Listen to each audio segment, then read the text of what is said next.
Hey guys and gals, this is Psionic Arrow, and I've got the Tier 6 British medium tank, the Cromwell. And this is actually a very different tank from all the mediums I've been playing. This guy is extremely fast, and extremely lightly armored. Well, okay, not extremely lightly armored, it's just less armored than medium tanks that I'm used to. So let's take a look at some stats. It has 750 hit points. It weighs 28.5 tons with a 650 horsepower engine. It can reach speeds of 64 kilometers per hour. Has a track traverse of 36 degrees per second, turret traverse of 48 degrees per second, and it has a 360 meter view range with a 550 meter signal range.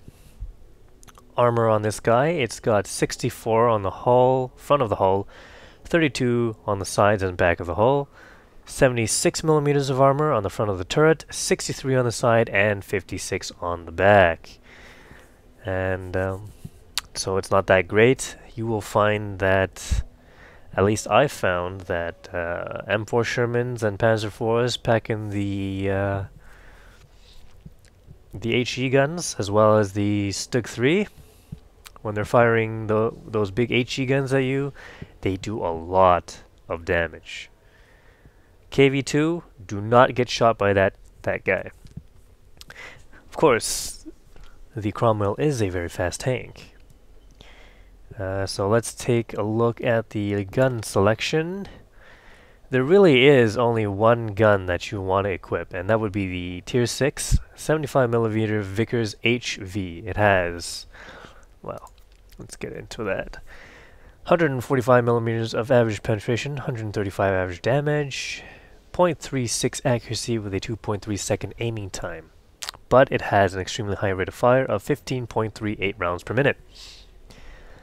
And to aid that, I've got ventilation, gun rammer, and enhanced gun lane drive. Now, I'm not sure. Yes, there's a reason I went for enhanced gun lane drive. You cannot fit a vertical stabilizer on this tank. Too bad. I fitted it with 50 armor-piercing rounds, 6 premium, and 8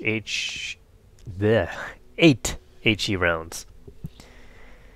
And that's just to compensate for some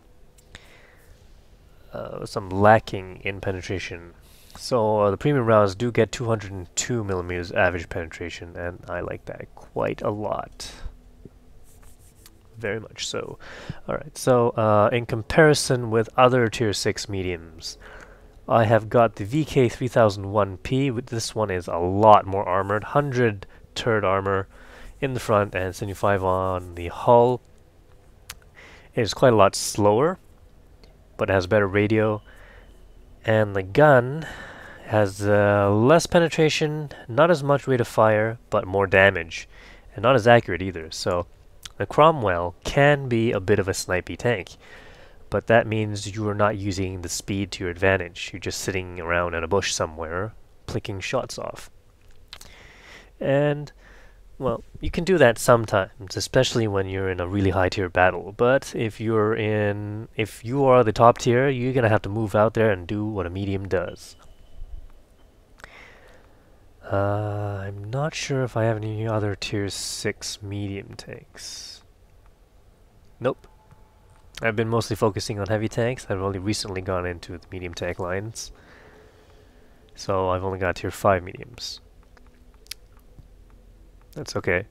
You're probably going to be used to this, as you will be coming from the Crusader, this guy right here, a very fast firing, pretty much zero armor tank at Tier 5. Let's see, I've got a crew trained entirely in repairs and one in 6th sense. And, well, they're not at 100% yet. I think I kept the crew. Yes, I kept the crew of the Crusader in the Crusader, and I moved myself up with a brand new crew. You'll probably notice I've got Sergeant Rainbow over here as a radio operator. I hope he's not. I hope he's on the ball with the radio there.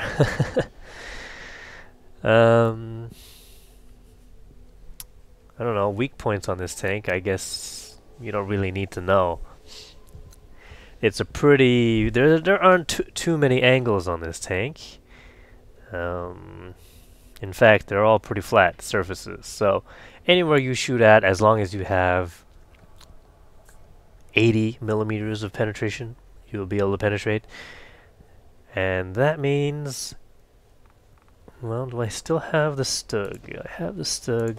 The cannon, this guy right here, it has 64 millimeters of penetration for 350 damage. And I have been shot at by Stugs and them doing full damage. So, from the side, they'll be able to do, if they're shooting you from the side, they'll do 350 damage, and you are going to be very sorry that you ever got into a fight with HE cannons. You're going to be really pissed as well. You know, this tier 5 guy is going to take you out in 2 shots. And let's get into a replay. And we're on steps. This is an encounter battle. Let's see. And I'm considering going towards the capture point area because this tank is not good for duking it out in the hills.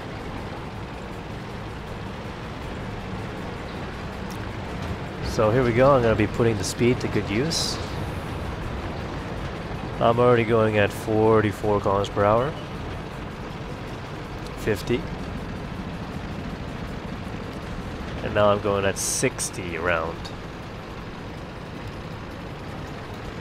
There's a T-28 over there. I am not going to be stopping to fire off a couple of shots at this guy.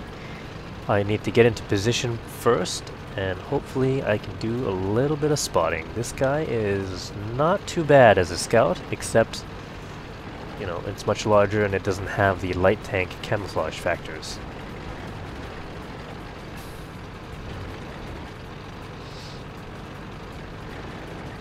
Alright, so I'm in position. I notice there is actually the Cromwell trying to shoot at me. We're shooting blind. That's gotta hurt. There we go. One of our tracks was hit. In a little bit of a fight with him. Alright, so now that my gunner's been killed, let's bring him back to life. We're gonna need the sniping capabilities of the gun, its accuracy. Alright, so there's a M4E8. Enemy armor is damaged. M4AE8 or something like that. Easy 8, as this is called, is what we're calling it. We nailed it back. Well, if he's gonna let us take shots at him, well, I missed that shot, but if he's gonna let us take shots at him, might as well do it. Still keep an eye out for that Cromwell. He's actually gone back around to the other side.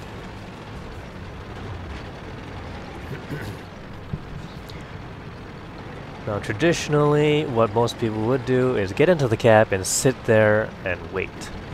Oh, look, Cromwell's come back. Alright, KV-1S, do not want to be on the receiving end of that 122mm cannon. Somebody just took a shot, I think, at me. And I see that the Cromwell is probably going to go for our artillery. Or not, no, he's actually coming closer to this side. So I'm going to see if I can't hit him off. Alright, now he's going to come over all on his own. Nice shot. Looks like that one went So here we right go. through. Cromwell fight. Penetration. He's left on 43 health. I'm not going to let him shoot at me.